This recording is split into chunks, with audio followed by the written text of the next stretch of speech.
Muy buenas tardes. Les damos la más cordial bienvenida a nombre del Museo Nacional de Culturas Populares, que pertenece a la Dirección General de Culturas Populares de la Secretaría de Cultura. El día de hoy pues nos complace ser anfitriones de la presentación de este libro, La historia de Mary Prince, una esclava de las Indias Occidentales, contada por ella misma, traducción del inglés por Ana Elena de Arazosa. Bueno, es una edición bilingüe y pues sin más preámbulo le doy la palabra a Marcos Daniel Aguilar, quien va a moderar esta mesa y bueno, además es director editorial de Ediciones Delirio. Adelante. Muchas gracias. Muy buenas tardes, gracias por acompañarnos en esta tarde de sábado. Estamos muy contentos por tener una presentación de manera presencial después de mucho tiempo. Fueron 2 años que parecerían cortos, pero fueron muy arduos, de presentaciones virtuales que fueron muy nutricias, pero sí nos hacía falta ya tener el contacto presencial y bueno, queremos aprovechar para agradecer al Museo Nacional de Culturas Populares por abrirnos las puertas justamente para hablar sobre este texto, que es un texto histórico desde todas las perspectivas de las que podamos hablar. Histórico porque habla justo de la historia de nuestro continente. Habla sobre la historia de nuestros pueblos y la historia de nuestras culturas, la historia de la afrodescendencia en el continente americano, muy particularmente en las islas de las Antillas y en el Caribe, pero vamos a tratar de acercar el tema de la afrodescendencia justamente a nuestro territorio, a la parte continental y muy particularmente a México. Se trata, y estamos muy felices de que Ediciones Delirio, al lado de Century Press, su sello hermano, en coedición con el Instituto de Historia de Cuba, con sede en La Habana, en donde presentamos este libro hace un par de semanas en la Feria Internacional del Libro de La Habana. El primer lanzamiento fue justo allá con motivo de la Feria Internacional, pero por primera vez hacemos el lanzamiento justo aquí en el centro de Coyoacán. Se trata de la historia de Mary Prince, un texto, una crónica de la primera mitad del siglo XIX, un texto fundacional para todos los movimientos en contra de la discriminación y en contra de la esclavitud de las comunidades provenientes de África y afrodescendientes que fueron sustraídas del continente africano, fueron raptadas del continente africano, esclavizadas y traídas a nuestro continente desde la punta más sur hasta la punta norte, ¿no? De eso habla este texto. ¿Qué es lo increíble de todo esto y motivo de celebración? Que después de casi 200 años de haberse escrito esta crónica relatada por su protagonista, vamos a conocer en voz de nuestras invitadas e invitados qué les pareció esta crónica contada por Mary Prince. Nunca se había traducido al español. Uno creería que un texto tan importante como este para los movimientos abolicionistas ya tendría su traducción en nuestra lengua, pero no había sido así. Este texto, yo me entero de él hace aproximadamente un par de años con el movimiento Black Lives Matter en los Estados Unidos, y diversos colectivos, militantes, investigadoras, sobre todo feministas, empiezan a compartir el libro y empiezan a compartir la reseña de este libro en diversas redes sociales, empiezan a reseñarlo, y cuando tratamos de encontrar la versión en español, pues resulta que no existía, ¿no? ¿Cuál fue nuestra sorpresa para Miguel Ángel Flores Góngora, el que trajo la traducción de este libro a México? que es el agente internacional de Ediciones Delirio, para Rubén Mendieta, director de publicaciones, y para mí, director editorial de Ediciones Delirio, ver que podíamos tener por primera vez este libro pilar y fundamental, no solamente en nuestro idioma, sino para México. Entonces es un motivo de orgullo y celebración. Y bueno, vamos a comenzar con nuestros invitados que nos van a hablar brevemente sobre el contenido del libro, primeras impresiones acerca de esta crónica, un análisis o reflexión no solamente de cómo está escrito la historia de Mary Prince, sino también el contenido de cómo lo escribe y cómo lo relata, tanto los defensores de Mary Prince como lo relata ella misma. Entonces va a ser muy atractivo este conversatorio, este diálogo, y sobre todo para motivar una reflexión acerca del tema en el siglo XXI mexicano. Entonces, en primer lugar, le quiero dar la palabra a Miguel Ángel Flores Góngora. Leeré breve semblanza de cada una y cada uno de ellos. Él es periodista e investigador colombiano, residente en México. Ha sido colaborador de los periódicos El Espectador de Colombia, El Nacional de Venezuela y las revistas Lateral de Barcelona, España y Semana de Bogotá. Algunas de sus publicaciones son Nadie se salva solo. También podemos mencionar el libro que editamos en Ediciones Delirio, Leo Matis, el reportazgo en la posrevolución, y Leo Matis, el muralista de la lente, Siqueiros en perspectiva. Hay que mencionar que Miguel Ángel es un periodista y un investigador de la cultura visual y artística de nuestro continente. Entonces es así que quiero darle la palabra sobre cómo llega, que nos platique cómo llega el texto de la historia de Mary Prince y un poco también tus impresiones acerca de la crónica. Adelante, Miguel.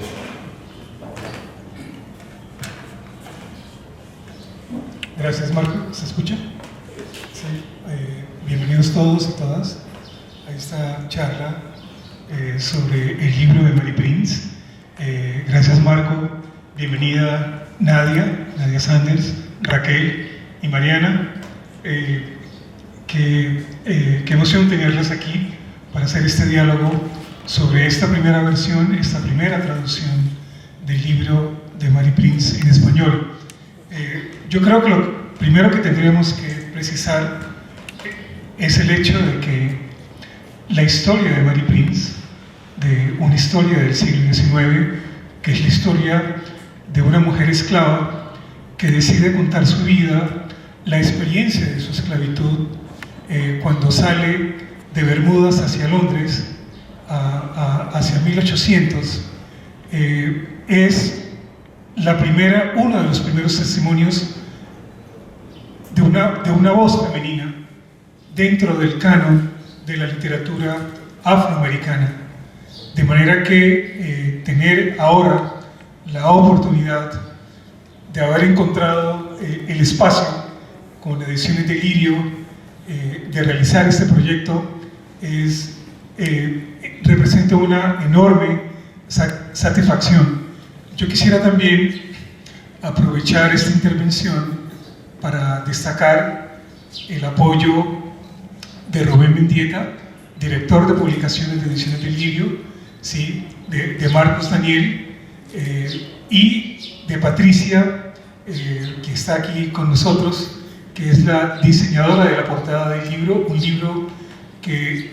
una portada que hemos construido a partir de la obra visual de una de las grandes artistas contemporáneas afro-brasilera, Rosaña Paulinho. La portada del libro, ¿lo tienes aquí? ¿Tienes para mostrárselos? De esta mujer que está en la portada, en el cover up del libro, es una obra de Rosaña Paulinho que corresponde a un trabajo que realizó la artista brasilera denominado La Sutura de la Memoria. Este nombre es muy importante y vamos a través de esta conversación, vamos a explicar un poco qué significa la sutura de la memoria. Suturar es recomponer, ¿sí? Suturar es volver a unir. Y esta imagen de este efigie, esta representación visual de esta mujer negra afro-brasileña en la portada, responde a una investigación visual de Rosana sobre la manera como a finales del siglo XIX era representada la mujer esclava negra en la sociedad brasileña. Las representaciones visuales, las representaciones simbólicas de esta mujer, y ella dota a esta mujer de la portada, la dota de raíces en sus pies. De esas raíces son alas. Significa que la memoria no muere, que la memoria no se cancela, que la memoria es el hilo conductor que te permite recuperar la identidad. En la estructura del ser humano, en la faceta de lo que representa el ser humano, nosotros tenemos, en esa estructura, podemos hablar del amor, podemos hablar de la existencia, pero tal vez la faceta más dominante, una faceta decisiva en lo que nos define, nuestro lugar en el mundo, nuestro lugar en el universo o nuestro lugar en una comunidad es la memoria, ¿no? Porque la memoria es la raíz donde te defines, donde te inventas, es el principio de realidad. Creo que esta portada, recreada por Patricia, en los colores que escogió Patricia para la portada, creo que hacemos un homenaje al hilo de la memoria, y en este caso al hilo de la memoria de la esclavitud, en rescatar una voz femenina, porque la experiencia de la trata atlántica de la esclavitud estaba contada por hombres, ¿no? Era la voz masculina la que de cierta manera había privilegiado la memoria de esa experiencia del despojo de la dignidad de un ser humano. Entonces, esta carátula de Rosana Paulinho, volvemos a hacer la labor de la sutura de la memoria. Y bien, la primera tarea que hicimos en la editorial era tratar de corroborar, era tratar de comprobar si el libro de Marie Prince, el libro de María, había sido traducido a lengua española. Y no, durante más de 190 años de historia, el libro no había una versión al español.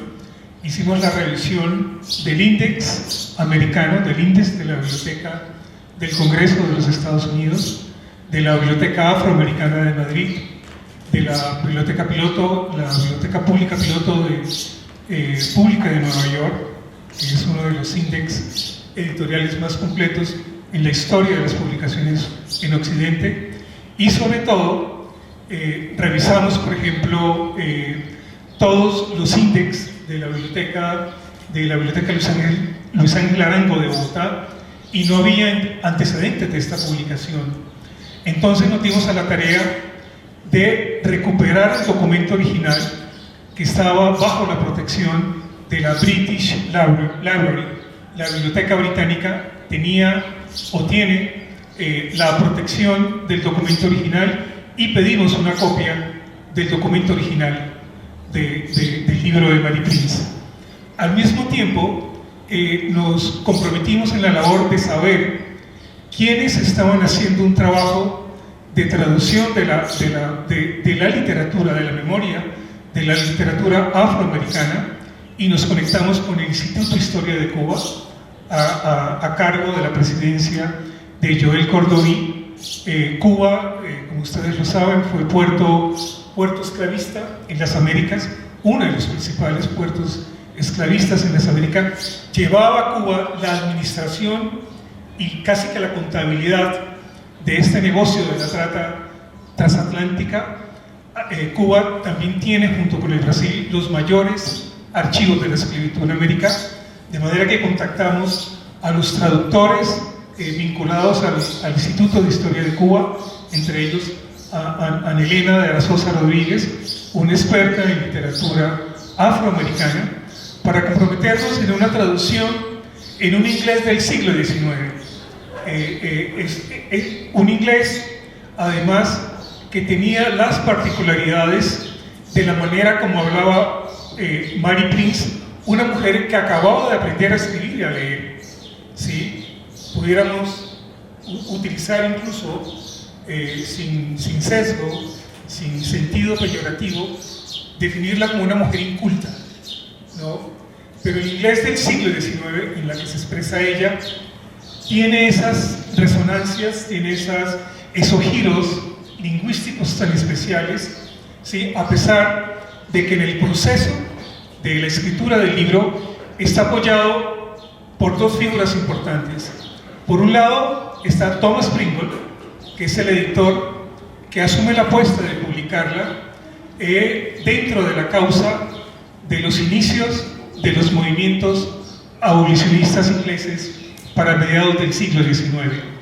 Y por otro lado, el papel decisivo de una escritora canadiense residente en el Londres de 1800, que es Susan Strickland, ¿no? Te vas a encontrar con el nombre de Susan Strickland en el libro. Ellos, tanto Thomas Pringle como Susan, asumen la tarea de anotar, de hacer las anotaciones de lo que confiesa Mary Prince.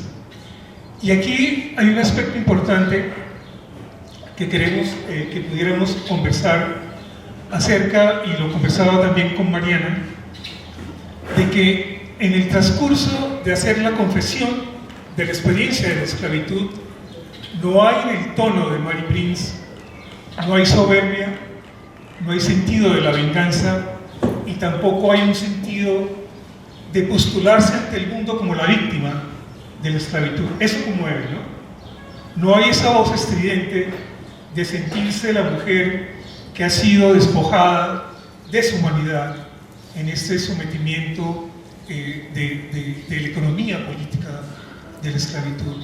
Y eso conmueve, y tal vez ella en ese momento sea consciente de que su testimonio va a contribuir al tema de lo que, y por supuesto lo logró 8 años después de la publicación del libro, ¿sí? Se da la abolición de la esclavitud en las colonias, ¿no? De las colonias inglesas en el Caribe inglés. Y eso es interesantísimo.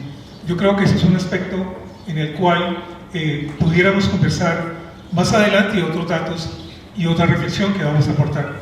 De manera, Marcos, que te dejo la palabra con esta breve introducción.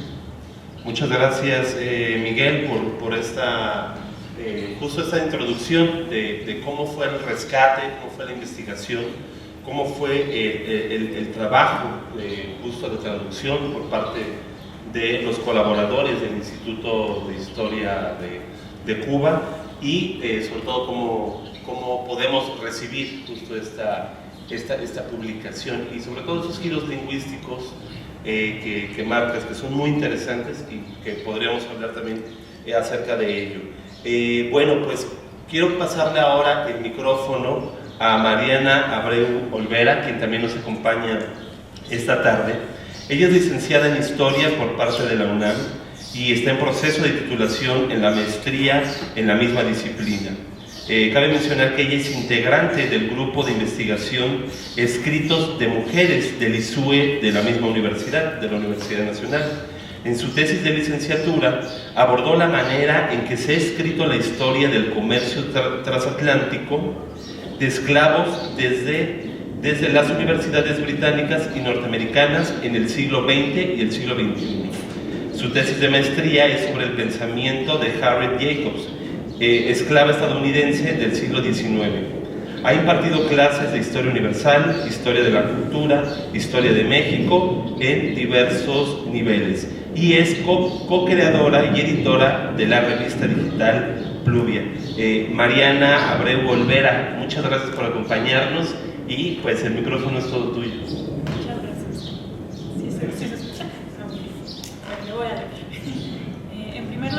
quiero agradecer a Miguel Ángel Flores Góngora por la cálida invitación que me hizo para presentar este libro. Agradezco también a Ana Elena Aracesa Rodríguez por la bella traducción que me permite leer las memorias en mi lengua materna, y a María del Carmen Barcia Seiqueira por la guía que ofrece su prólogo. Gracias a Marcos Daniel Aguilar, Ania Sanders y Raquel Santiago Maganda por compartir este espacio conmigo. Y mi agradecimiento al grupo de investigación Escritos de Mujeres por las relaciones que me han formado y en las que he aprendido a valorar e interpretar la escritura femenina. Bueno, empiezo. ¿Cómo hace una mujer de la realeza africana para arrastrarse en el fango y no perder la gracia? Esto se preguntaba Atala Shabazz, hija mayor de Betty Shabazz y Malcolm X, sobre la gran música afroamericana Nina Simone en un bello documental. Ella se refería a la imposibilidad de ser completamente una misma en un mundo tan terrible como puede ser el nuestro. Recuerdo esta pregunta al leer el desgarrador testimonio de Mary Prince y la pienso para un mundo en el que la esclavitud no solo impedía a una mujer afroamericana ser completamente una misma, sino tan siquiera vivir un solo día sin ser ferozmente violentada. ¿Cómo vive una mujer afroamericana la brutalidad ejercida por hombres y lamentablemente mujeres esclavistas sobre su cuerpo sin entregarte a esta violencia, sin perder su alma en este ataque atroz? ¿Cómo leo yo, una mujer mexicana del siglo XXI, esta obra que en primera instancia me genera una indignación pura? Indignación que, como me ha enseñado una querida maestra, es un sentir de las entrañas que nos ofrece una capacidad de juicio. Parte de la indignación como una brújula que me permite navegar el oscuro relato de Mary Prince, en el cual, a pesar de todo, hay luces que alumbran un sentir de amor y de libertad. Pienso primero en la naturaleza del relato. Es un texto que, como bien ya dijo Miguel Ángel, Mary Prince dictó a Susanna Strickland, autora canadiense de origen inglés y que fue editado por Thomas Pringle, secretario de la Sociedad Antiesclavista de Londres. La sociedad se deslindó del texto. ¿Cuál fue la razón de esta decisión? Es una pregunta que me surge al leer el libro, a ver si alguna de ustedes sabe la respuesta. Es un relato breve, de 66 páginas, dirigido, y aquí cito, a las personas buenas en Inglaterra para que pudieran escuchar directamente de los labios de una esclava lo que había sentido y sufrido una esclava. El testimonio está acompañado de un suplemento elaborado por Pringle en 31 páginas, en el que presenta la manera en que Jonah Wood, el amo esclavista que sometía a Mary hacia el final de su vida, justificaba su decisión de no otorgarle la libertad legal. El editor dialoga con los argumentos de Wood y presenta otros testimonios en favor de Mary Prince. Por último, el libro cierra con la narración de Luis Asa Asa, un africano capturado, un breve texto dictado por Luis en el que describe cómo fue su traslado forzoso de Bicla, en África, a Inglaterra. Relatos tan cortos, escritos bajo la urgente necesidad de abolir la esclavitud en las colonias inglesas del Caribe, no pueden equipararse con la totalidad de la vida de Mary, mucho menos con la de Louis. Parece obvio, pero siento la necesidad de aclararlo. No quisiera suponer que un texto con ese propósito puede revelar todo lo que significó la vida para ambos autores. Pero incluso dentro de las narraciones se encuentran otros sentidos, más allá del de revelar los sufrimientos provocados por las personas esclavistas. Estos sentidos se cuelan inevitablemente, porque son escrituras guiadas por el amor. Por eso aparece en el texto de Mary Prince el amor a su madre, a su esposo, a su tierra natal, e incluso a su segunda ama esclavista, amiga de infancia, a pesar de sus prejuicios racistas. Y en el texto de Louis, el amor a su madre, padre, hermanos, únicos vínculos que hubieran dado sentido al intento de volver a su lugar de nacimiento. Ambas narraciones se enraizan en sus infancias, momentos luminosos en los que conocieron una libertad espontánea, natural. En el caso de Mary Prince, relato en el que me centraré ahora, ella ya era legalmente una esclava al nacer, y sin embargo, la infancia fue el periodo de su vida en el que la esclavitud estuvo más lejana a ella. Esto es común en otros relatos de mujeres esclavizadas, como el de Harriet Jacobs, mujer que vivió la esclavitud en Carolina del Norte durante las primeras décadas del siglo XIX, quien al inicio de su autobiografía afirma que ella no cobró conciencia de que era una esclava sino hasta que tenía 6 años y empezó a escuchar a su alrededor que así definían otras personas su situación vital. El relato de Mary me lleva a confirmar que la esclavitud, más allá de ser una institución impuesta solamente o principalmente a través de la ley, es una circunstancia de vida que se impone con prácticas que están antes y después del marco legal. A Mary no tuvieron que dictarle un decreto que la nombraba esclava, sino que fue su propia vivencia la que le fue indicando cuáles eran los alcances de la esclavitud en su vida. Por lo mismo, las implicaciones y las herencias de la esclavitud no terminan cuando ésta se abole legalmente. La libertad en la vida de Mary Prince tampoco se restringió a un estatuto legal. La libertad estuvo presente en su vida, incluso aunque, en el tiempo que abarca el relato, no alcanzara a librarse legalmente de la esclavitud. ¿Cómo, si no, Mary Prince puede afirmar que, y cito, ser libre es algo muy dulce? En su testimonio, la libertad está presente en sus primeros años de vida, momento con el que comienza la narración. Mary relata, y cito, la señora Williams, que es a quien fueron vendidas Mary y su madre tras la muerte de su primer amo, era una mujer de buen corazón y trataba bien a los esclavos. Tenía una sola hija, la señora Betsy, que fue para ella que me compraron, y que tenía más o menos mi edad. La señorita Betsy me convirtió en su mascota, y yo la quería mucho. Me llevaba de la mano a todas partes y decía que yo era su negrita. Esta fue la etapa más feliz de mi vida, pues yo era demasiado joven para comprender mi verdadera condición de esclava. Yo era muy despreocupada y muy alegre para pensar que me esperaban en el futuro días de arduo trabajo y tristeza. Más allá de la pregunta, repetida muchas veces en la historiografía de la esclavitud, sobre si es posible que exista una bondad por parte de algunas personas esclavistas, lo que veo en estas palabras de Mary es que la libertad le venía dada, como nos es dada a cualquiera al nacer. Antes de que Mary Prince aprendiera las categorías con las que sus amos y amas la intentaban definir, antes de que comprendiera lo que significaba que una niña blanca de su edad la llamara su negrita o su mascota, antes de que sus siguientes amos rompieran los mandatos más sagrados de la naturaleza, como llama Harriet Jacobs a los mandatos que se rompen con la violencia esclavista. Antes de que se rompieran estos mandamientos al ejercer la violencia física y sexual sobre ella, Mary tuvo un sentir profundo. Ese que nos constituye a los seres humanos, en palabras de María Zambrano, todavía incontaminado por lo que vendría después en su vida. Y de ese sentir no se desprendió, a pesar del odio con el que fue tratada por las personas esclavistas. La presencia de ese sentir se revela cada vez que Mary logra hablar de la esclavitud sin caer en su lógica. Se revela cuando Mary narra cómo defendió a la hija de uno de sus amos esclavistas de la violencia ejercida por su propio padre, poniendo el cuerpo y mediando con la palabra. También cuando relata el sufrimiento de otras mujeres y de otros hombres esclavizados que sienten como propios porque saben que la verdadera y completa libertad será posible solo si la esclavitud se acaba para siempre. El texto de Mary Prince es una apuesta por hacer que el odio esclavista deje de existir. ¿Quiénes son los interlocutores de Mary? Son las personas en quienes ella encuentra la bondad suficiente para detener la esclavitud. Ella no se dirige a quienes ejercen la esclavitud, porque ha comprobado que con aquellas personas no existe la posibilidad de un diálogo. Porque con el odio esclavista, con el odio racista no se puede dialogar. La institución esclavista no es el interlocutor de Mary, como tampoco debe ser el nuestro hoy en día.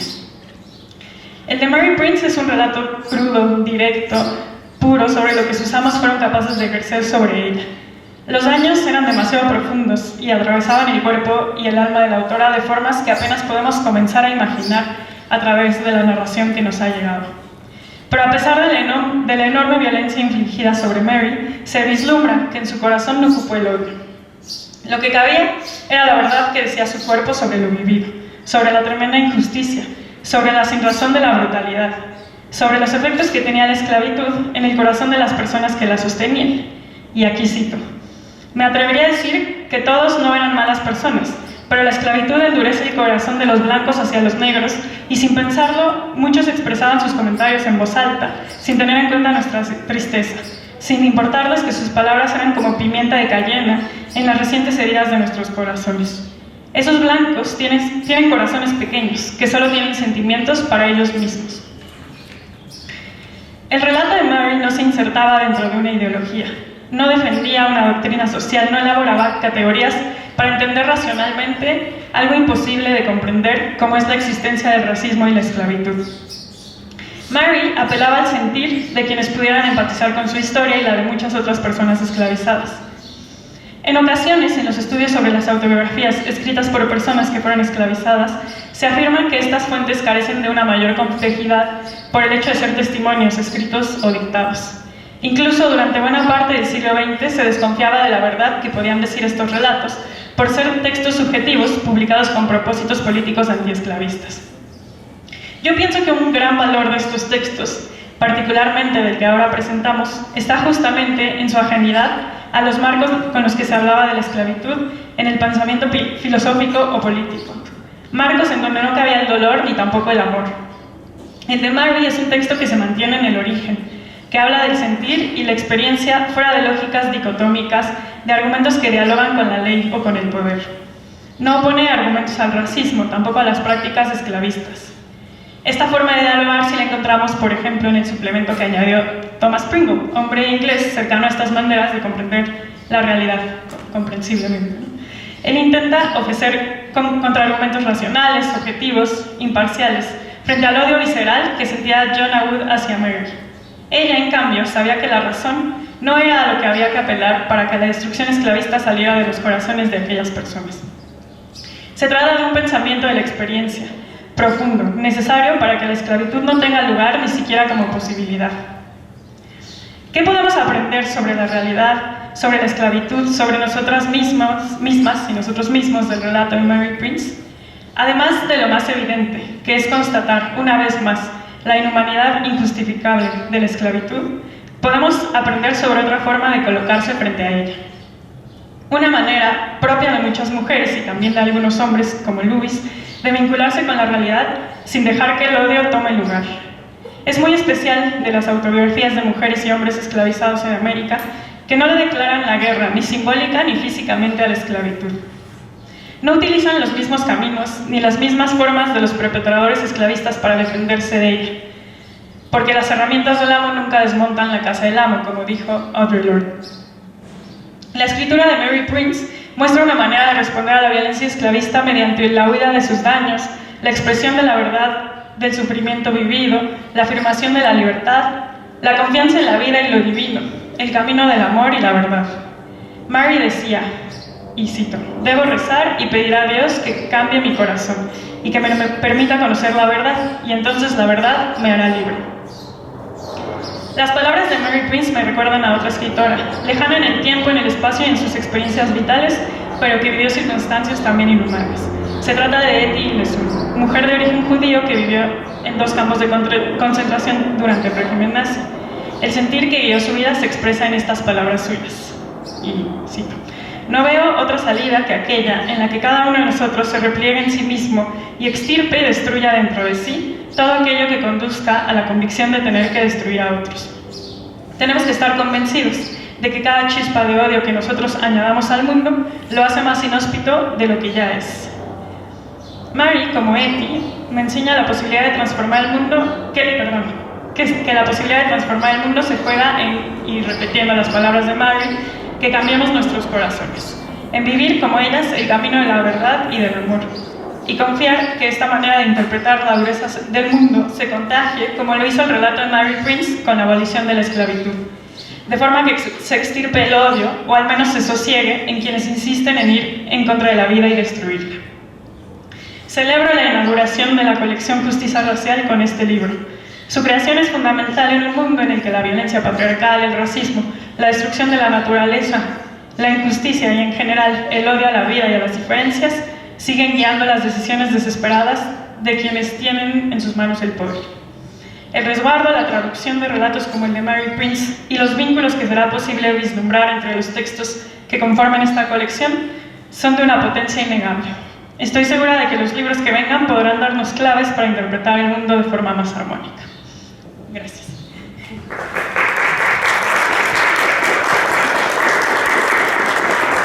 Muchas gracias, Mariana Abreu, por este análisis tuyo en relación con este libro. Nos dejas varios temas en el tintero, sobre todo pues, sobre cómo el relato justo en él viene implícito esta lucha por la libertad, pero también el relato sobre los efectos sobre las personas que vivieron justamente justamente la esclavitud, ¿no? Y como bien lo menciona Mariana, este libro se incrusta en una nueva colección. Este es el primer número de esta colección, que se llama Justicia Racial, y como bien lo mencionas, este primer relato de Mary Prince es justamente eso, ¿no? Es una avanzada para seguir luchando en contra de la injusticia y de la discriminación, entre otros temas más. Mariana, muchas gracias, y vamos a conversar en torno también a estos temas un poco después. Ahora quiero presentarles a Nadia Sanders Vázquez. Ella es licenciada en Comunicación Social por la UAM Xochimilco y tiene una maestría en Periodismo sobre Políticas Públicas por el CIDE. Ha sido reportera de temas urbanos en el diario Reforma, fue reportera de asuntos del Congreso de la Ciudad en el diario El Centro y fue editora de Información Nacional en CNN México. Enlace con corresponsales y colaboradores y coordinadora de coberturas electorales. Ha colaborado como voluntaria en la Casa del Migrante de Tijuana y cubierto historias sobre migración para prensa escrita y medios digitales, así como para medios especializados sobre conexión migrante. Cabe destacar que Nadia fue investigadora en Causa en Común sobre temas de migración, temas de seguridad y víctimas del delito. Y actualmente Nadia Sanders es jefa de información en el sitio web La Lista News. Quiero pasarle literalmente el micrófono a Nadia Sanders. Adelante. Gracias, Marco. Primero que todo quiero felicitar a quienes tradujeron y hicieron posible esta edición. Y como bien comentabas, me parece... Yo decía hace un momento inverosímil que hayan tenido que pasar más de un siglo para que este testimonio esté accesible en español. Mientras leía el relato de Mary Prince, del cual ya han comentado los integrantes de este panel, me pareció muy valiosa tanto la iniciativa de retomar testimonios en primera persona y transcribirlos en el siglo XVIII, transcribirlos para reproducir de la manera más fiel posible lo que ellas y ellos estaban viviendo en las condiciones de esclavitud de esa época. Y creo que eso es algo como periodista que creo que hemos perdido, que al menos en México a veces solemos ser nosotros los intérpretes y nosotros quienes queremos explicar a los demás lo que algunas personas están viviendo, y hemos dejado de lado el que ellas y ellos, o el que nosotros mismos hablen en primera persona y ocupan en primera persona y decidan cómo contar sus propias historias, porque son ellas y ellos los expertos en sus historias personales. Entonces esa fue una de mis primeras reflexiones mientras me adentraba en el testimonio de Mary Prince. Otra reflexión, la verdad muy fuerte, y perdón si se me hace un nudo en la garganta, pero creo que como mujer vivió muchas vejaciones y mientras fue consciente de la situación que ella enfrentaba, mientras se adentraba en su vida y fue enfrentada a trabajos cada vez más duros e inhumanos, ella luchó, ahorró y luchó y vio la manera de obtener su libertad, de comprar su libertad, decía ella. Y reflexionaba con una amiga muy querida también que pienso que el modelo económico actual en el que nos encontramos muchas de las economías emergentes, como les llaman, es justamente eso. Parecemos estar, las personas que trabajamos, todos los que no somos los que concentran la riqueza de este mundo, parece que pasamos nuestra vida trabajando y luchando para obtener nuestra libertad y nuestra autonomía económica, nuestra independencia económica, nuestro bienestar. Y al menos en México creo que existe una cultura, justamente unos hábitos laborales nocivos que al final de cuentas no nos permiten obtener el nivel de vida que merecemos cada uno y cada uno de nosotros. no lo quiero llamar,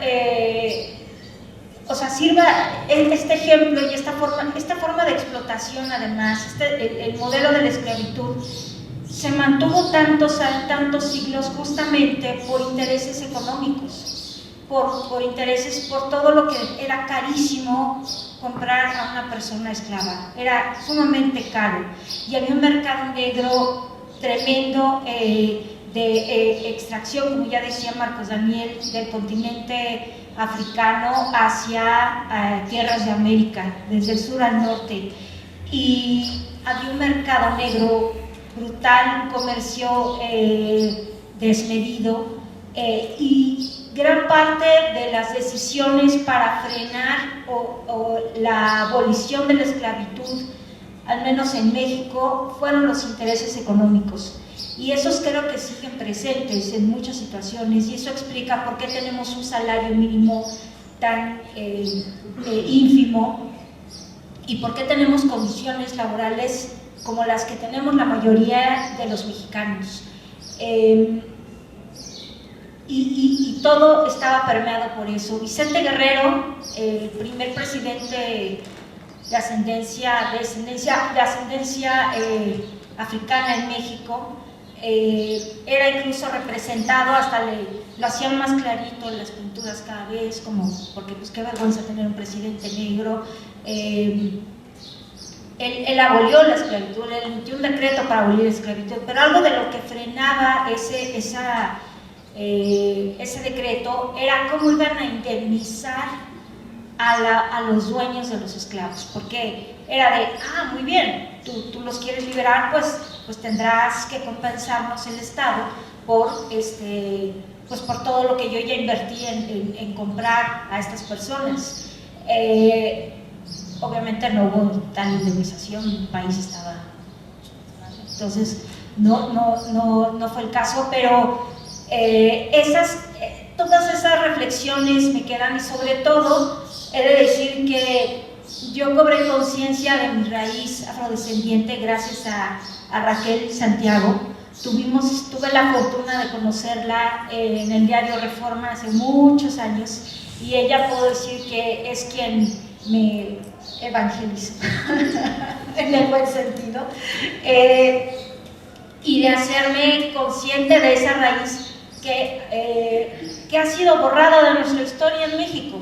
Y a mí me gustaría dejar, para que haya oportunidad de dialogar con ustedes también, la invitación abierta a investigar en nuestras raíces, a que investiguen en sus raíces, retomando las palabras del inicio de qué lugar, de dónde viene mi familia, de dónde vienen mis bisabuelas, mis bisabuelos, mis tatarabuelas, mis tatarabuelos, porque es muy probable que haya una raíz afro en nosotros. Es muy probable que haya esa semilla, ese ingrediente, ese elemento en nuestra genética.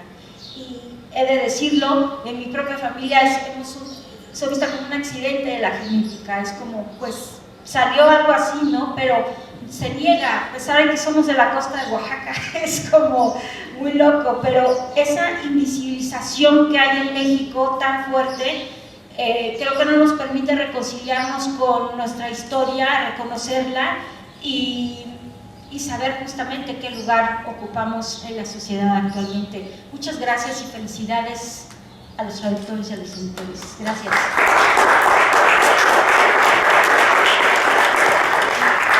Nadia Sanders, muchas gracias por esta reflexión que aproxima justamente el relato de Mary Prince justo con nuestra cultura, ¿no? Y justo con nuestra historia, y tocas también temas sumamente importantes que me llaman mucho la atención. El sistema económico que provoca y que provocó, mejor dicho, que provocó el esclavismo es el mismo sistema económico que sobrevive en el siglo XXI. Se pudo abolir la esclavitud, pero no otras formas de injusticia y de opresión. Entonces, esa reflexión creo que nos sirve y nos motiva a seguir pensando justamente en las condiciones que narra Mary Prince y cuáles son los parentescos que vivimos hoy, pues sobre todo como clase trabajadora o como descendientes de un modo de vida, de un sistema cultural, o provenientes históricamente de pues cualquier región, en ese caso pues de nuestro país, como bien lo mencionas. Un caso claro que acabas de mencionar es justo este presidente mexicano afrodescendiente, Vicente Guerrero, y cómo la historia lo ha descrito, lo ha plasmado visualmente, pero sobre todo cómo nos lo ha contado, ¿no? Entonces esa narrativa que proviene del discurso nacionalista pues también deja mucho también que decir, y un tema también para reflexionar. Muchas gracias Nadia, seguiremos ahorita hablando de esto con el público y aproximando justamente este libro y este relato, que por cierto quiero también mencionar, ya lo dijo Mariana, viene acompañado de otro relato más, es el relato justo de otro esclavo africano, también en Inglaterra, en este caso en Inglaterra, en la misma isla, no en Europa, Luis Asa, y cuyo relato también traducido al español se incorpora a esta edición. Bueno, pues me gustaría ahora presentarles a nuestra invitada Simona Raquel Santiago Maganda. Nos acompaña el día de hoy. Ella es afromexicana, costeña, originaria del municipio de Coyuca de Benítez, Guerrero. Concluyó sus estudios de sociología en la comunicación y educación en la Universidad Autónoma de Guerrero con la tesis La migración transnacional en distritos de riesgo y el impacto de las remesas en el flujo de producción agrícola en la Costa Chica de Guerrero. Inició su carrera profesional en los medios de comunicación como reportera del diario El Sur en Acapulco, donde cubrió diversas fuentes informativas. Después migró a la ahora Ciudad de México para trabajar durante 10 años en el periódico Reforma. Se ha desarrollado en otros medios nacionales como la revista Proceso, y en la actualidad cursa la maestría de comunicación en la Universidad Iberoamericana con su proyecto titulado Las narrativas sobre el pueblo afromexicano en la prensa nacional. También es colaboradora de la agencia Notimia, donde es editora de las piezas periodísticas escritas por mujeres indígenas y afromexicanas. Raquel, bienvenida, y el micrófono es tuyo. Muchísimas gracias. Primero quiero agradecer la presencia de todos ustedes, su tiempo, su asistencia, y tratar de recuperar esta dinámica que traíamos antes de la pandemia, y por supuesto a las personas que nos ven a través de las redes sociales. Yo les quiero compartir el viaje que tuve al momento de la lectura de este libro, y quiero ser muy honesta de que, aunque es un libro aparentemente breve, porque el relato no es mayor, cada frase, cada párrafo te hace pararte y cuestionarte y cuestionar. Creo que esta es la riqueza de este libro, que yo en concreto lo definiría como un libro necesario. Un libro necesario porque incomoda. Hablar de esclavismo en México todavía duele, incomoda, y cuando es incómodo se calla. Y creo que el objetivo de la historia de Mary Prince es un libro absolutamente provocador, porque no solamente te cuestiona en qué lugar estás tú. Yo, como mujer afromexicana, que me di cuenta exactamente de mi ancestría negra cuando llegué a la Ciudad de México, porque otras personas me lo hacían notar, ¿no? Yo salí de mi comunidad de Acapulco, sí, todos pues morenos, playas, costeños, y de repente migro a la Ciudad de México y me dicen, oye, es que tú no eres mexicana, eres cubana, colombiana, dominicana, bla, bla. Y yo decía, no, es que yo soy mexicana, y entonces me echaba toda una explicación histórica para justificar mis rizos, ¿no? Y eso me impactó mucho en la vida. Y dije, bueno, ¿por qué tengo que andar en la vida explicando que soy de Guerrero? Que sí, en Guerrero pues hay población negra que llegó, que se mezcló y se hizo un mestizaje. Y me di cuenta que entonces lo negro no es visible en México, y eso es algo que duele. Y hago la intersección con este valioso libro porque, como dijo Miguel, la historia está escrita, está reproducida por voces masculinas, muy pocas voces femeninas. Y creo que ese también es un gran valor de este texto, que a través de diversas fases, a través de la vida de Mary Prince, te vas dando cuenta de cómo las intersecciones la cruzan, se quedan, pero también de manera alarmante están tan normalizadas, porque ser un vendedor de esclavos era como ser un oficio cualquiera, no era cuestionado, ¿no? En ese tiempo. Y este texto tan valiente es escrito no desde la revictimización o desde la victimización misma. Yo lo interpreto como un llamado de denuncia, de denunciación, un llamado de evidenciar el esclavismo que no ha sido reconocido del todo como un genocidio.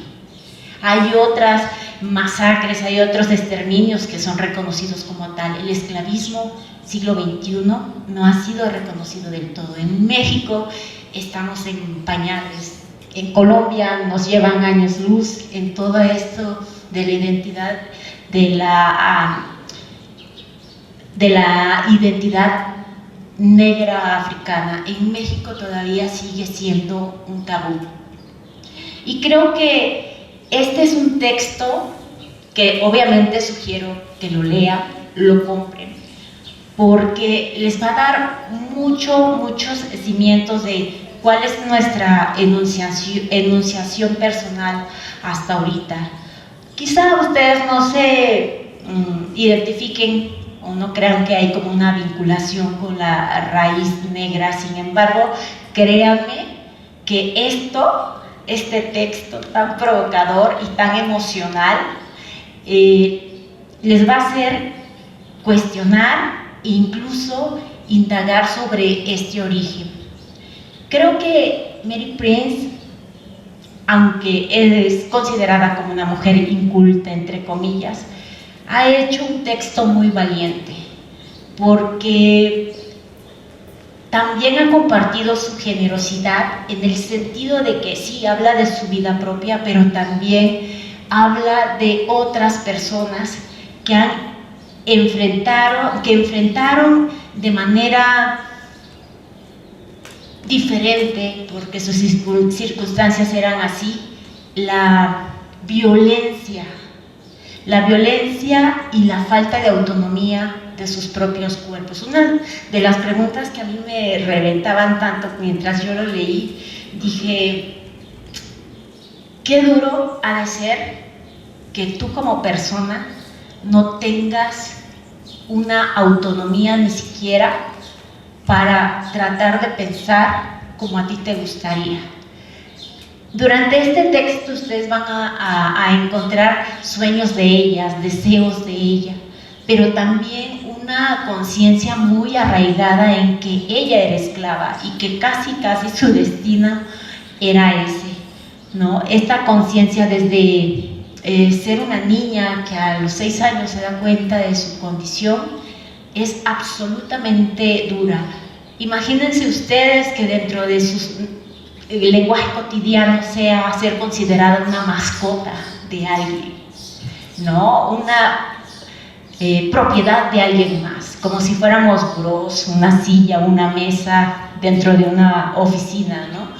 El despojo violento, el retiro tan violento que enfrentó ella al ser separada de su madre, de sus hermanas, es absolutamente demoledor, ¿no? Y creo que estos sentimientos de repente incomodan, pero y a la vez son tan necesarios porque te dan una cierta dimensión, por lo menos una cierta idea, porque afortunadamente quienes estamos aquí no vivimos o no viviremos una vida tan cruel como la que ella enfrentó de una manera tan digna dentro de sus posibilidades, pero sí nos hace cuestionar que, como dice Nadia, hay nuevas formas de esclavismo moderno y que también estos textos de una mujer negra, que apenas haya llegado esta traducción tan valiosa a ser parte del acervo en español, da cuenta de que hay un borramiento, una visibilización hasta indigna, y aquí quiero hacer como una intersección sobre la existencia de la negritud, de la diáspora africana en este país.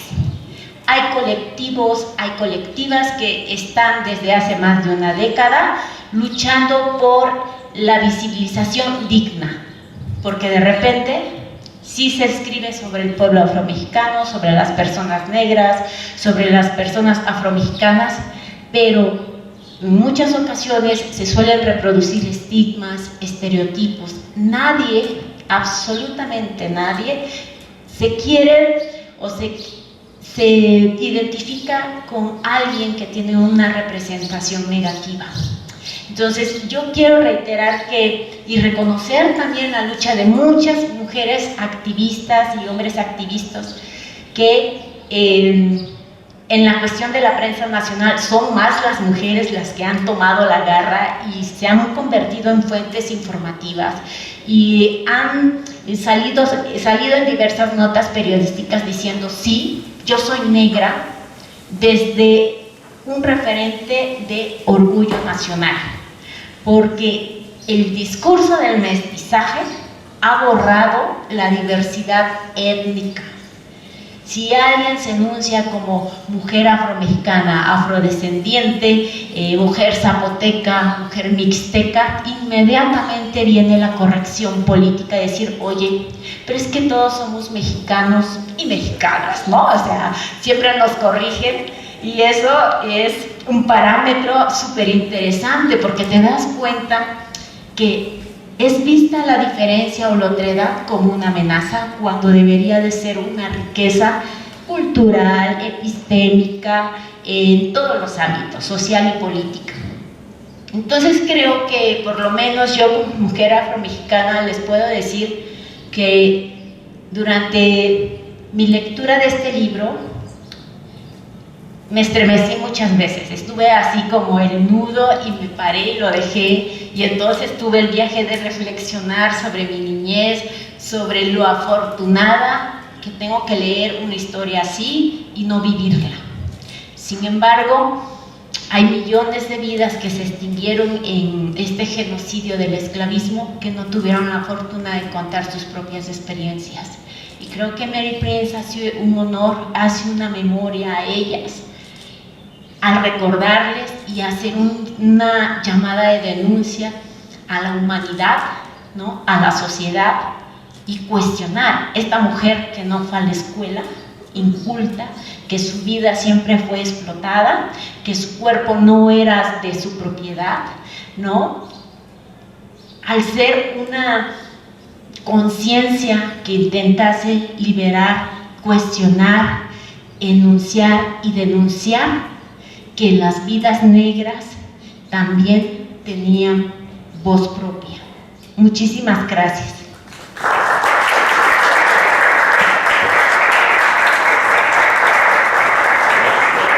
Muchas gracias, Raquel. Nos das otros puntos más para pensar este libro desde otros puntos de vista y replantearnos justamente lo que comentabas, ¿no? Me llama mucho la atención justamente esta última parte. Es un libro que desde que fue escrito en el año de 1833, su objetivo era justamente ser un texto para cuestionar, ¿no? Y es impresionante cómo 191 años después ese objetivo no se ha perdido. Al momento de leerlo, nos sigue arrojando muchas preguntas y nos sigue arrojando muchas inquietudes sobre cómo esas formas de explotación, esas formas de esclavismo y esas formas de discriminación siguen vigentes, por desgracia, el día de hoy. Y que se une con lo que dice Nadia, ¿no? Es importante que justo este texto que cuestiona su status quo y que hace que nos lo cuestionemos el día de hoy, sea escrito en primera persona, ¿no? Que creo que eso es algo fundamental. No hay nada como que quien lo vivió, como lo dijo Miguel Ángel y Mariana, te lo esté relatando, ¿no? Para sentirlo y pensarlo crudamente, como lo narra, por desgracia, Mary Prince, pero lo hace con el objetivo, como dice Mariana, de luchar por esa libertad, ¿no? Y bueno, ya hicimos un repaso no solamente del texto, sino también de sus implicaciones narrativas, lingüísticas, pero también sus implicaciones y sus efectos sobre nuestras sociedades. Ya también Nadia y Raquel también ya lo pusieron en contexto, en el contexto mexicano, y cómo en el contexto mexicano, en nuestra historia nacional, las comunidades afromexicanas o afrodescendientes pues han sido invisibilizadas por diversos discursos, ¿no?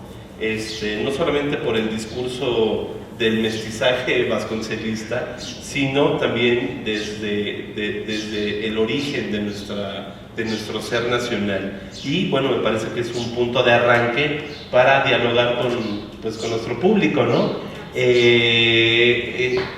Queremos abrirles el micrófono para comentarios, para preguntas para nuestros presentadores. Y bueno, tenemos todavía un tiempo aceptable para después volver a la mesa con una reflexión final. Adelante, por favor, abiertos a los comentarios y a las preguntas, por favor. Por favor, sí. Gracias. Yo quisiera que Nadia nos platicara cómo fue esa evangelización que tuvo. Yo creo que muchas personas, incluida pues yo misma, ¿no? Que como que la familia quiere borrar ciertas cosas del pasado y cosas que no sabes, y conforme vas creciendo te vas dando cuenta de muchas cosas, ¿no? Entonces, pues me gustaría saber eso, Nadia. Pues no recuerdo qué comida fue, una comida del comedor, ¿verdad? En el comedor del periódico. Raquel comenzaba, nos identificamos por el pelo, o sea, no saben de verdad lo que es vivir, y cuando te encuentras a alguien con tu tipo de pelo es como, o sea, sientes una conexión, mientras que hay gente que te ve como justo como alguien extraño, como, ¿y tú por qué saliste así? Como, ¿y de dónde eres? Es algo difícil de explicar hasta que conoces a alguien con este rasgo tan bonito. Y ya estábamos grandecitas, ¿verdad? Porque también ya estábamos grandecitas, y Raquel me comenzó a platicar del movimiento por el reconocimiento, sobre todo digno, de las personas negras en México. O sea, una representación de orgullo digna, y me empezó a platicar de este movimiento. Y después, pues que es curioso, no sé, el universo, empecé a conocer más personas afrodescendientes y del movimiento por el reconocimiento de la Constitución política, en la que se hicieron varios foros. Y conforme empecé a conocer a más personas afrodescendientes, me di cuenta que muchas y muchos de Veracruz, no estoy hablando de Veracruz, de Morelos, de Chiapas, muchas personas crearon esta conciencia y esta identidad. Por ejemplo, una actriz de Veracruz me decía, yo me asumía como feminista, yo me identificaba como una mujer feminista, y pues de chiquita, ya sabes, todo el mundo, la China, Rarotonga, todos estos referentes que pues sí son estigmatizantes, ¿no? Pues desagradables hasta cierto punto.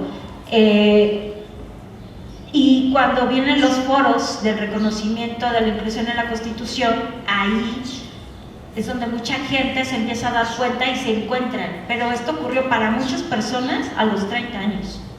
Y ella me dijo, cuando yo vi que había más personas negras como yo, y eso que ella era de Veracruz,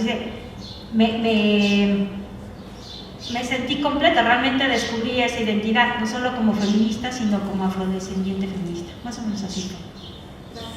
Gracias, Nadine. ¿Alguien más? Por allá tenemos otras dos manos, primero atrás y luego acá adelante. Muchas gracias. Gracias. Soy Luis Manuel. Qué bueno que hicieron esta traducción. De verdad es que es increíble que no tengamos un testimonio tan cruel, lamentablemente, pero que nos da mucho a entender de lo humanos que podemos ser.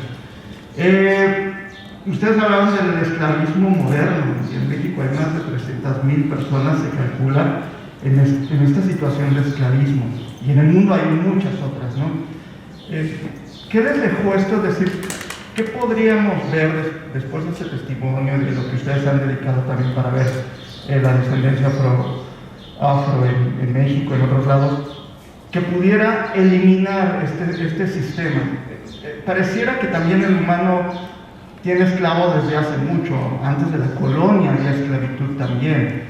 Entonces, no es un sistema que se excluye en diversas épocas del mundo, pero sí es un sistema que viene, como Nadia un poco decía, de la parte económica, del deseo de tener más y de aprovecharse de la debilidad del otro.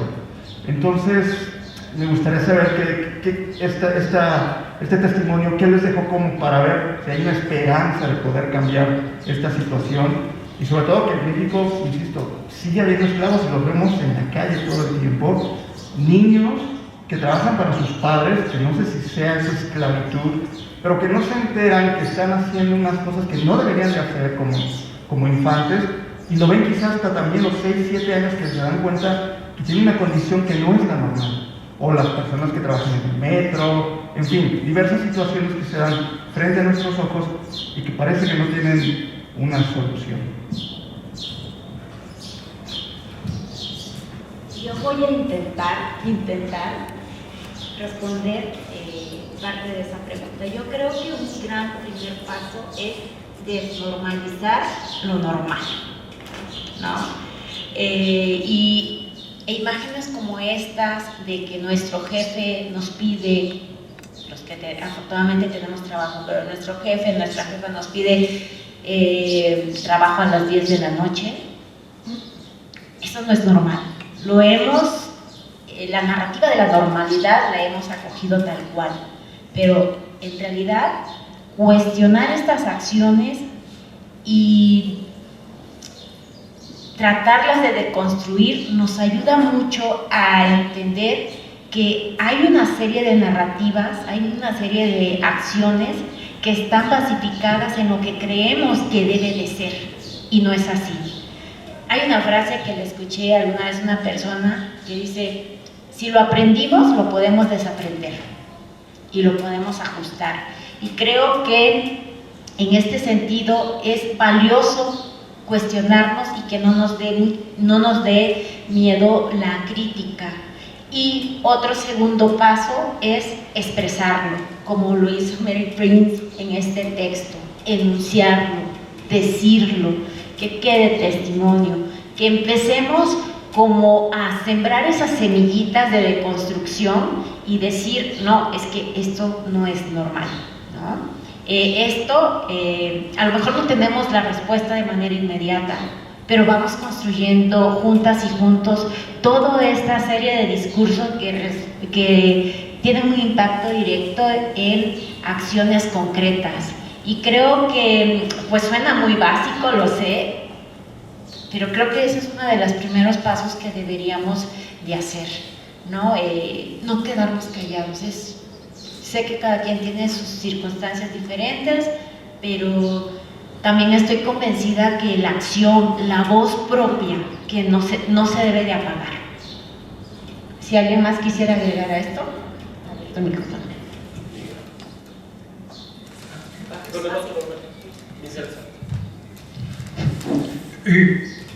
Te quiero comentar que una de las digamos, una de las inquietudes que quisimos destacar también con esta publicación fue reconocer el valor ético, el valor civil y la conducta editorial del editor del libro de Mary Prince, Thomas Pringle, porque el contexto y las condiciones a las cuales se enfrenta Thomas Pringle para publicar el libro, con el riesgo de ser encarcelado, porque pues no se podía publicar el texto de una mujer y sobre todo de una mujer que era esclava.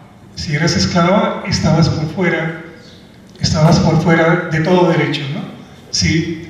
Entonces, en el libro vas a encontrar que hay dos prólogos, que es a la primera y tercera edición que hace Thomas Pringle. El libro tuvo un éxito inmediato con su primera publicación, pero también para precisarte que Thomas Pringle logra enfrentarse a la prensa de su época, porque la prensa del siglo XIX, de mediados del siglo XIX, es una prensa que legitimó la esclavitud, y no la legitima solo en las condiciones, por ejemplo, de los anuncios publicitarios. Mucha de la prensa colonial, por ejemplo, tanto en el Caribe como la prensa colonial en los Estados Unidos, publicaba avisos para el negocio de la esclavitud. La prensa vivía de la publicación de los avisos sobre la esclavitud. Se vende mujer negra joven con 5 niños, ¿no? Pero la prensa no solo hacía el anuncio de la publicidad, sino que era una intermediaria de la negociación del sistema de la trata transatlántica. Es decir, muchas de las personas, muchos de los impresores para el siglo XIX, mediados del siglo XIX, ¿sí? Y muchos de los editores eran esclavistas, participaban, esto significa que participaban en el corretaje del negocio de la esclavitud, en la venta de hombres, mujeres y niños como bienes muebles. ¿Sí? La prensa estaba comprometida, y uno de los esfuerzos y una de las fuentes de capitalización de la prensa colonial era el comercio de esclavos. Hoy conocemos dos caras, por ejemplo, para hacerte una referencia concreta, la referencia de Benjamin Franklin, ¿no? Un abolicionista tardío, ¿sí? Tú sabes que en el caso de los Estados Unidos, la esclavitud es abolida el 1 de enero de 1808, ¿sí? Es decir, donde el Estado federal prohíbe la trata de esclavas en las fronteras nacionales. Pero ¿eso qué significó? Significó que en las fronteras estatales, ¿sí? La esclavitud estaba concentrada en el norte en su mayor parte, pero a partir de la abolición de la esclavitud en 1808, todo el negocio se traslada al sur profundo, ¿sí? Y todos esos anuncios publicitarios de los que vivía la prensa se fueron al sur. Benjamin Franklin, que logró como empresario y como editor y como impresor publicar la Gaceta de Filadelfia, un periódico prominente para la época, ¿sí? Philadelphia Gazette, ¿sí? La valorización de su periódico, la capitalización de su periódico fue a partir del comercio de esclavos, ¿no? Hoy, las investigaciones más recientes, si tienes un correo yo te puedo aportar investigaciones de los centros de estudios históricos de la esclavitud, entre ellos Harvard, donde se ha hecho una revisión del papel de la prensa colonial en la legitimación, ¿sí? Y en la consolidación, es decir, fue la punta de lanza de la consolidación del sistema esclavista en las colonias americanas. Muchas gracias, Miguel. Y me deja ahí una reflexión sobre lo que dice Nadia, ¿no? Porque si la narrativa periodística justo legitimaba la esclavitud, por supuesto, imagínense el impacto que tuvo la primera impresión de justo este relato en primera persona, ¿no? Debe haber sido Pringles se brutal. enfrenta a la prensa de su época. Sí. Es decir, con la publicación de un libro en la que estaba comprometida la libertad de expresión, ¿no? Yo creo que allí hay un enorme valor, no solo por la conducta editorial de Pringle, de Thomas Pringle y Susana Strickland, sino hay un valor ético, ¿no? Hay un valor civil en enfrentarse a publicar el libro de una mujer esclava, ¿sí? Eso, la amenaza de la prisión era inminente, ¿no? ¿Sí? Y esto, creo que esta publicación es un homenaje al papel de Thomas Pringle como editor valiente, por supuesto. Por supuesto. Muchas gracias, Miguel. Tenemos otra pregunta por acá enfrente.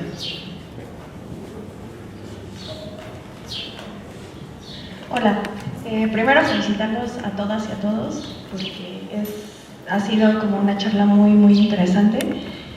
Y bueno, mi pregunta va respecto a el proceso de lectura del libro. Ya decía Raquel que se trata de un testimonio hasta cierto punto pues incómodo, ¿no? Porque hablar de estas cosas es incómodo. Entonces, nuestra reacción ante la incomodidad muchas veces es evasión. Entonces, a mí me pasó que en el tiempo en que yo era docente, por ejemplo, leímos La guerra no tiene rostro de mujer, que también eran testimonios muy fuertes desde una mirada femenina de la guerra, que es también los que están planteando aquí, ¿no? Y me quedé pensando, después de esa experiencia, en cómo abordar textos que hablan de estas cosas incómodas, y no solo incómodas, sino dolorosas. Entonces mi pregunta va respecto a, primero, ¿cómo abordaron ustedes el sentido emocional, ¿no? de leer este tipo de textos? Y lo segundo es, ¿cómo, bueno, sí, un poco para los nuevos y nuevas lectoras, ¿no? ¿Cómo entrarle a este texto? Y lo segundo sería, ¿cómo se imaginan el puente del texto hacia afuera, ¿no? Si esto podría quedar como apertura para la comunidad, ¿no? No necesariamente afrodescendiente. Y ya, gracias. Muchas gracias. ¿Alguien quiere responder? Mariana. Bueno, en mi experiencia, mientras leía el libro decía yo, ¿de verdad qué voy a decir yo de algo tan desgarrador? O sea, no quería venir aquí a relatar lo que ella relataba. Para empezar, pues para que lean el libro el público, y por otro lado, porque era como, es que, ¿cuál sería el sentido de repetir algo tan horrible que sabemos que, o sea, que no necesitas saber tantos detalles para saber que es inaceptable, ¿no? Y que es doloroso y que es brutal? Pero para mí la clave está en poner en el centro a Mari, ¿no? O sea, así como Svetlana Alexievich en La guerra no tiene rostro de mujer, o sea, esa mediación que saben hacer muy bien las mujeres, ¿no? O sea, cómo interpretan una realidad tan dolorosa y te la... Digamos, lo que estás leyendo es su interpretación, ¿no? No la realidad tal cual. Digo, bueno, no se puede decir así, pero no es solo lo que hacían los esclavistas, sino cómo ella ya interpretó esa experiencia, que por más dolorosa que sea, si pones eso en el centro es lo que tal vez te puede marcar un camino, bueno, les puede marcar un camino como más luminoso quizá, y en el que ella tampoco se pierda, ¿no? En lo que, y por eso yo decía, no podemos equiparar toda su vida a este relato, porque este relato fue escrito con un propósito en un momento, y pues yo me imagino, bueno, ella habla de otros momentos, por ejemplo, ¿no? Ella se casó por amor, ¿no? Me pienso, pues cuántas otras cosas habrá sentido, habrá vivido buenos momentos con su esposo, no quería regresar ella a su tierra natal por eso, ¿no? O sea, a pesar de que la tierra natal implicaba la vivencia de la esclavitud, ella quería regresar, ¿no? Entonces yo, tratando también de imaginar qué otros sentidos dio ella a su propia vida. Y pues sí, bueno, esa fue mi experiencia, como poner en el centro el hecho de que es una mediación hecha por una mujer, ¿no? Y ya. Yo les quiero compartir cómo fue este viaje en la lectura. Y yo lo que sugeriría primero es llevar la mente abierta, porque este libro, este breve relato nos tira muchas cosas, de cómo hemos nacido, crecido e incluso construido, replicado nuestras ideologías y lo que creemos que es lo normal o como debe de ser. Sin embargo, lo interesante de este texto es que no van a encontrar una Mary Prince tirada en el piso, despojada de su dignidad absoluta. No es una víctima que se siente a llorar de por qué nací esclava, por qué nací negra. Lo relata porque creo que es una mirada muy honesta y también se pueden leer los tonos de dignidad humana que ella defiende hasta el último día de su vida. Entonces, yo diría, pues a lo mejor alguien no se identifica como una mujer negra, pero hay tres intersecciones que yo creo que son básicas. Mary Prince es mujer, es negra y es esclava.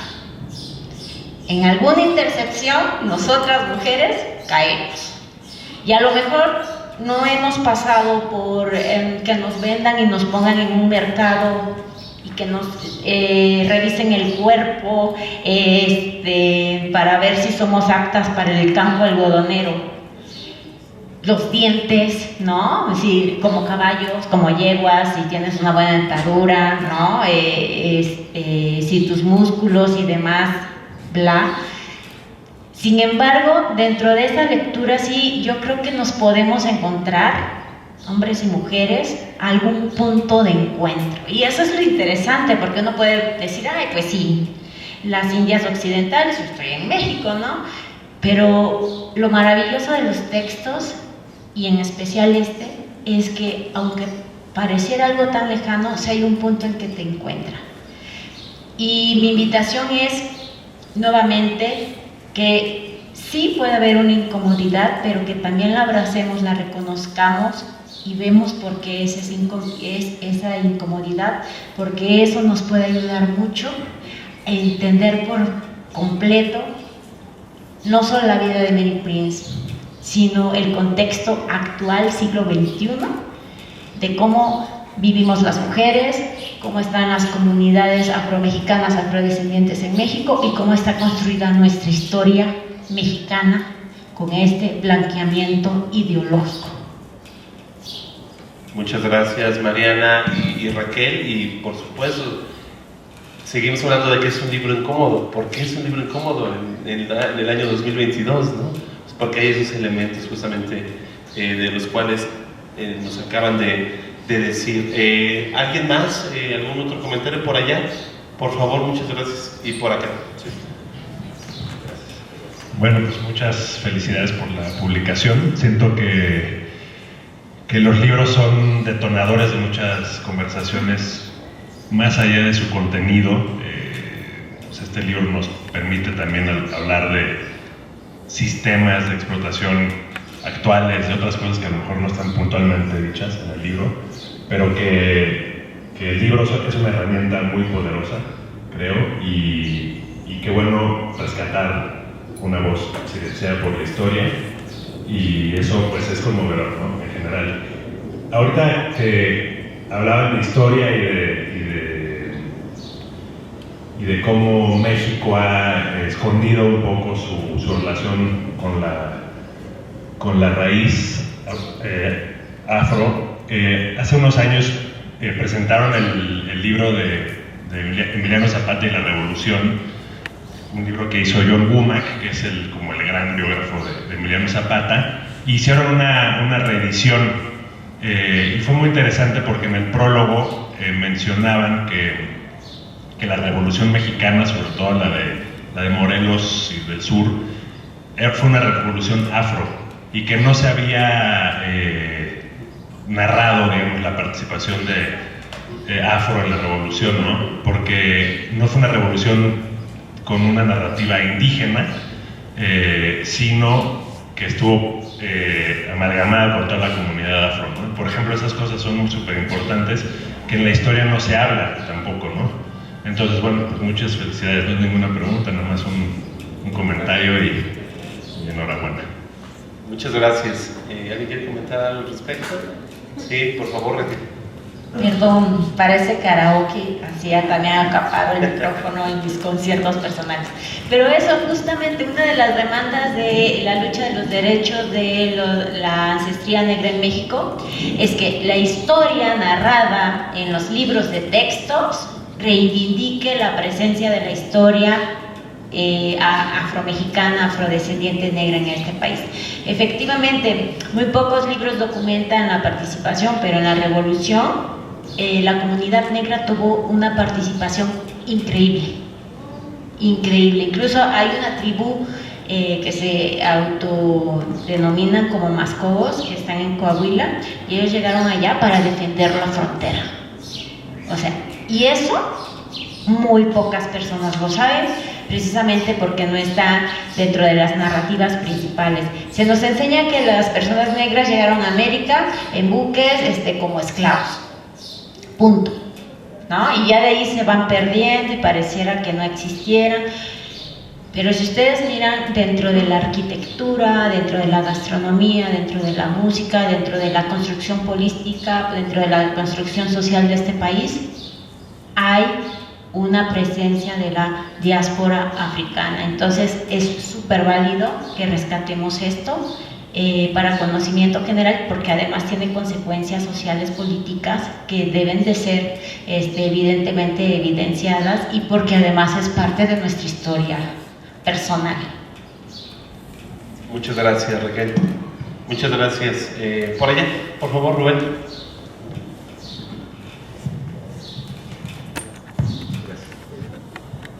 Muchas gracias al público y a los panelistas, a los que están comentando. Les voy a hablar como responsable del proyecto del editorial, soy responsable junto con todo este equipo de Miguel Ángel, Marcos, en fin, estaban otras compañeras, Patti.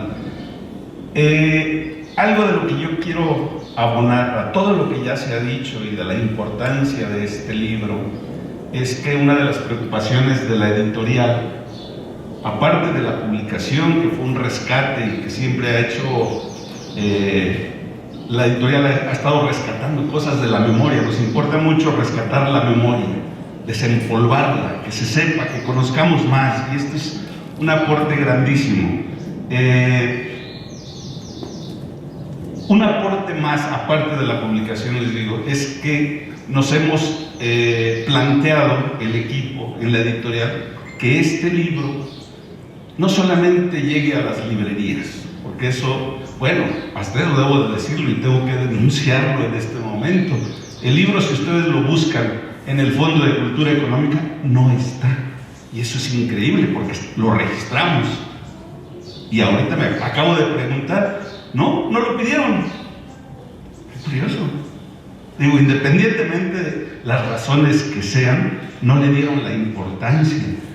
Y eso, digo, es a manera de denuncia, porque sí lo tengo que decir, sí me preocupa, porque nosotros acabamos de ir con los esfuerzos propios de la editorial a la Feria del Libro de Cuba, a presentar este libro institucionalmente con el Instituto de Historia, con quien coeditamos este material, y además porque nuestra traductora es cubana, ¿no? Entonces, lo hicimos con mucho gusto, con nuestros propios recursos, porque así tenía que hacer, así tenía que hacerse.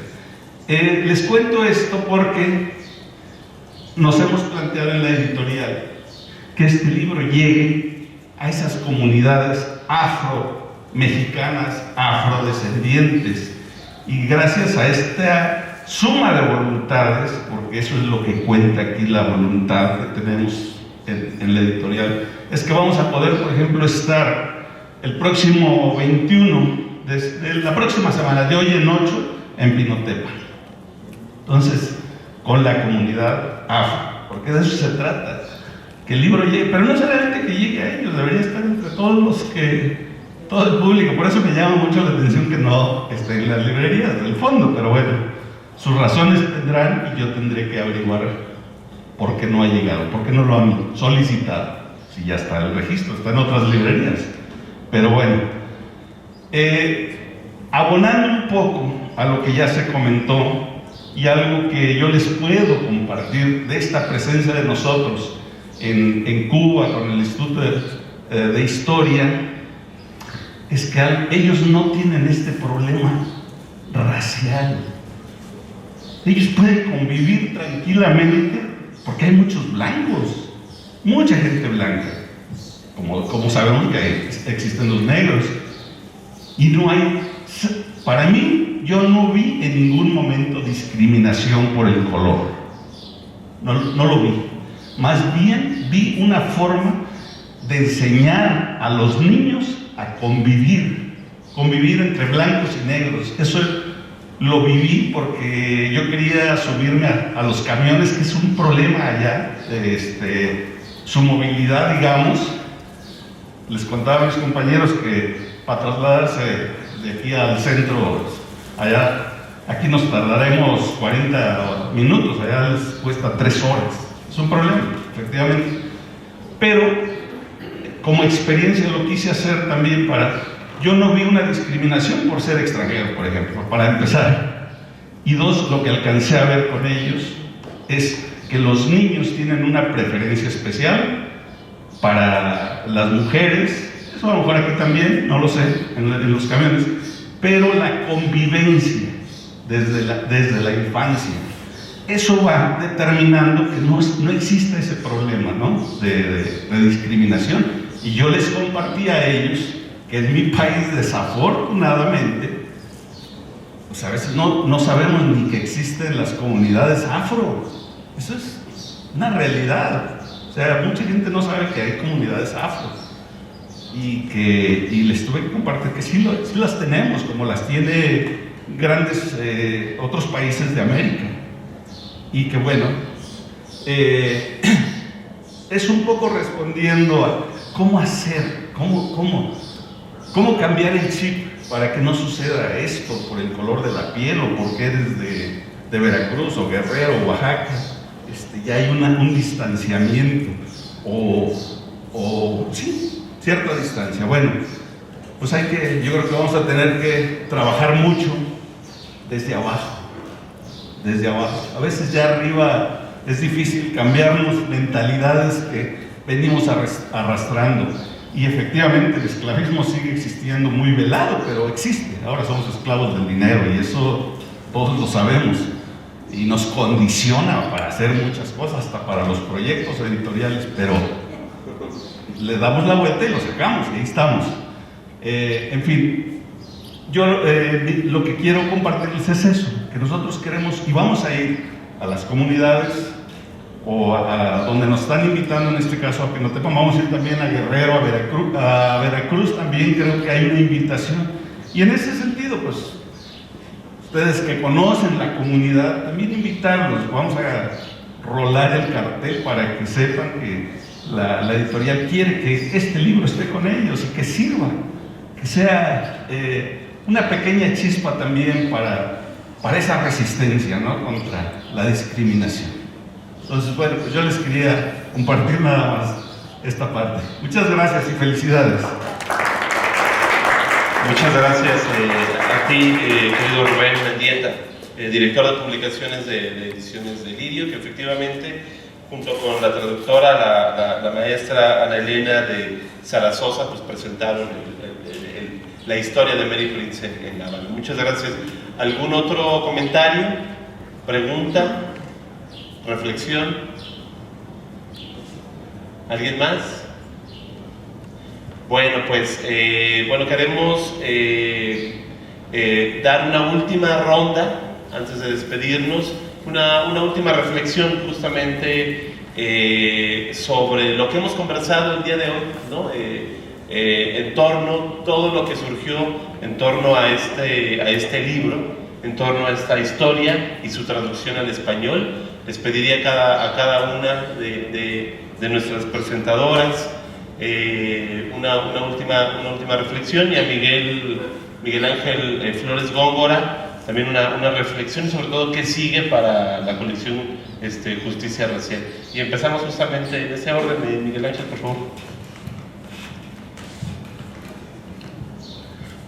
Bueno, con el interés de que la colección Justicia Racial tenga un desarrollo y tenga continuidad, me comentaba Rubén, por ejemplo, de que ha realizado una serie de contactos en Cuba para una serie de propuestas en torno a las investigaciones académicas que está realizando Cuba en sus archivos sobre la esclavitud, los archivos históricos sobre la esclavitud en Cuba, ¿sí? Y creo que de otra parte pues estamos haciendo una invitación a los investigadores, Mariana, a ti, en México, que han abordado el tema de la esclavitud. Mariana, con el Círculo de Investigación de Mujeres que escriben de la Universidad de la UNAM, se ha aproximado un poco al tema de las historias de mujeres afroamericanas que han transgredido, que tú lo denominas, esa transgresión de fronteras, ¿no?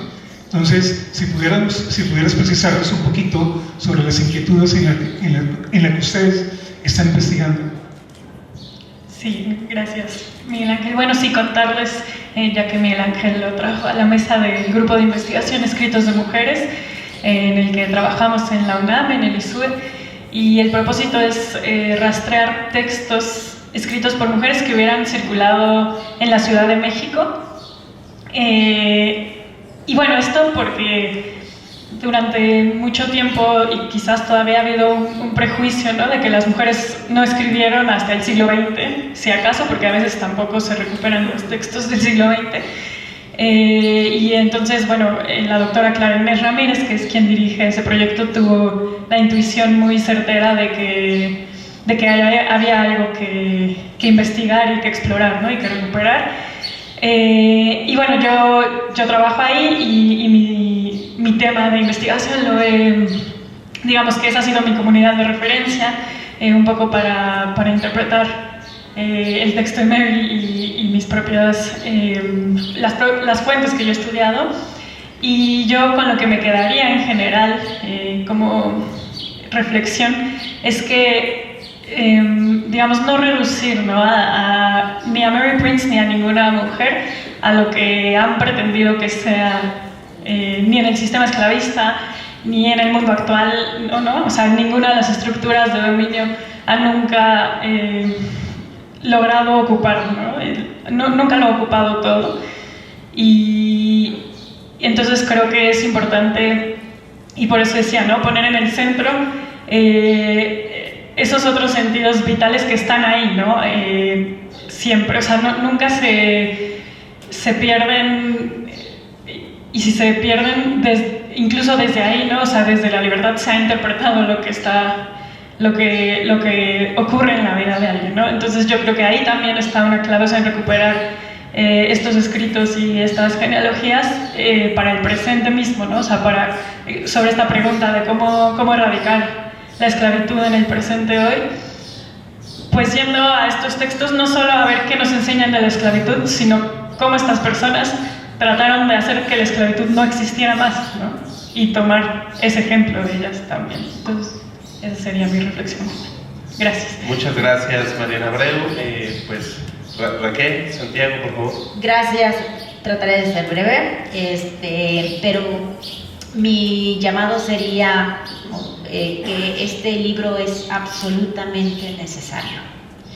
Si bien habla de una historia de mujer esclava que relata en voz propia, el valor es indiscutible. Y creo que es un gran indicio. Nos hace falta, por supuesto, mucho más. Ojalá hubiera más textos de mujeres negras, mujeres indígenas hablando desde su propia voz. E impulsar estos proyectos también son necesarios porque abren la mente, abren la sociedad y sobre todo combaten los referentes negativos en torno a estas comunidades. Y estos referentes pues son construidos por personas generalmente externas. Entonces creo que leer la historia de Mary Prince nos va a dar muchas herramientas de vida, y creo que debería de ser un texto que perdure y sea recomendado de boca a boca, porque también en los proyectos independientes así son como sobrevivir. Muchas gracias por su asistencia, a quienes están aquí y a quienes nos acompañan en redes. Muchas gracias, Raquel Santiago, y por último, Nadia Sanders, por favor. Gracias.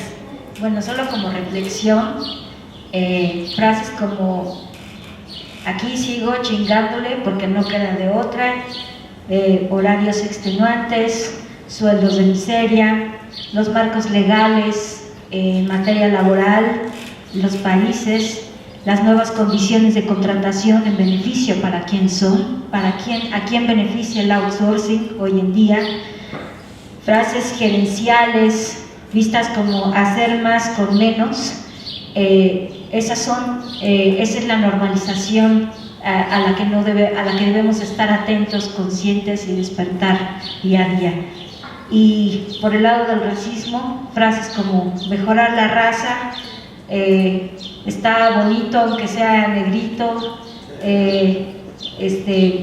pinche prieto, pinche prieta, todas esas frases de migrantes nos lastiman porque nosotros somos parte de, y reflexión, la blanquitud y la negritud es una actitud, no necesariamente la define el pigmento de nuestras pieles. Yo puedo ser morena, puedo ser prieta y puedo actuar también de forma racista y discriminatoria. Muchas gracias. Muchas gracias. Un aplauso, por favor, a los presentadores.